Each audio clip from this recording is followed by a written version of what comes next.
24, 1 to 51. The destruction of the temple and signs of the end times. The day and hour are known. The destruction of the temple and signs of the end times. Jesus left the temple and was walking away when his disciples came up to him to call his attention to its buildings. "Do you see all these things?" he asked. "Truly I tell you, not one stone here will be left on another. Every one will be thrown down." As Jesus was sitting on the Mount of Olives, the disciple came to him privately. "Tell us," they said, "when will this happen, and what will be the sign of your coming and of the end of the age?" Jesus answered, "Watch out that no one deceives you, for many will come in my name, claiming, 'I am the Messiah,' and will deceive many. You will hear of wars and rumors of wars, but see to it that you are not alarmed. Such things must happen, but the end is still to come. Nation will rise against nation, and kingdom against kingdom. There will be famines and earthquakes in various places. All these are the beginning of birth pains. Then you will be handed over to be persecuted and put to death, and you will be hated by all nations because of me.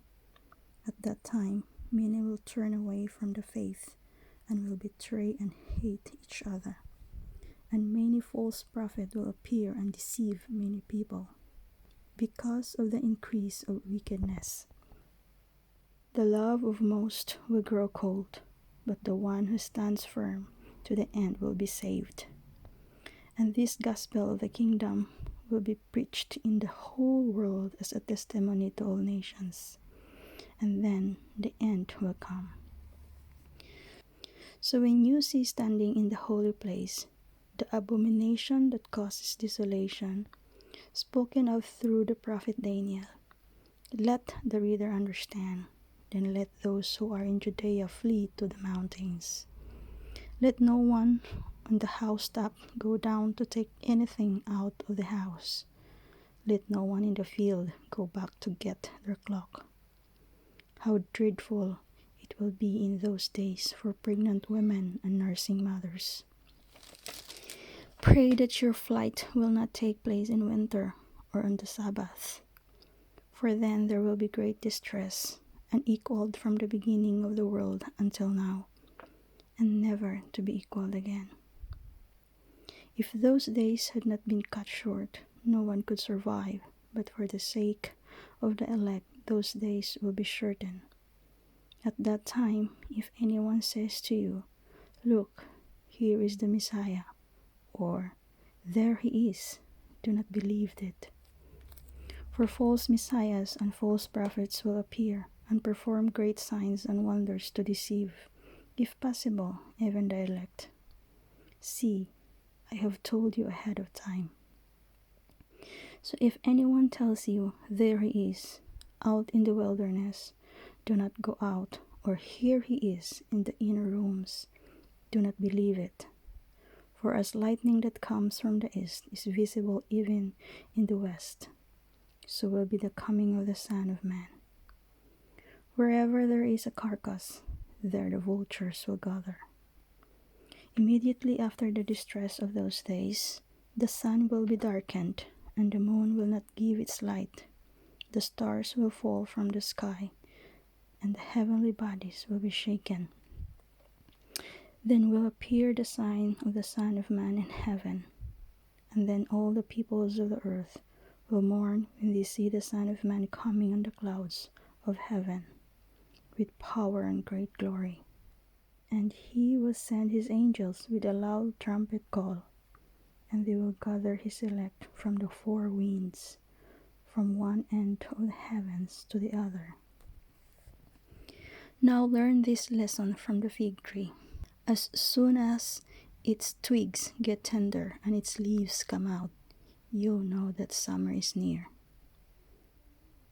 Even so, when you see all these things, you know that it is near, right at the door. Truly I tell you, this generation will certainly not pass away until all these things have happened. Heaven and earth will pass away, but my words will never pass away. The day and hour are known.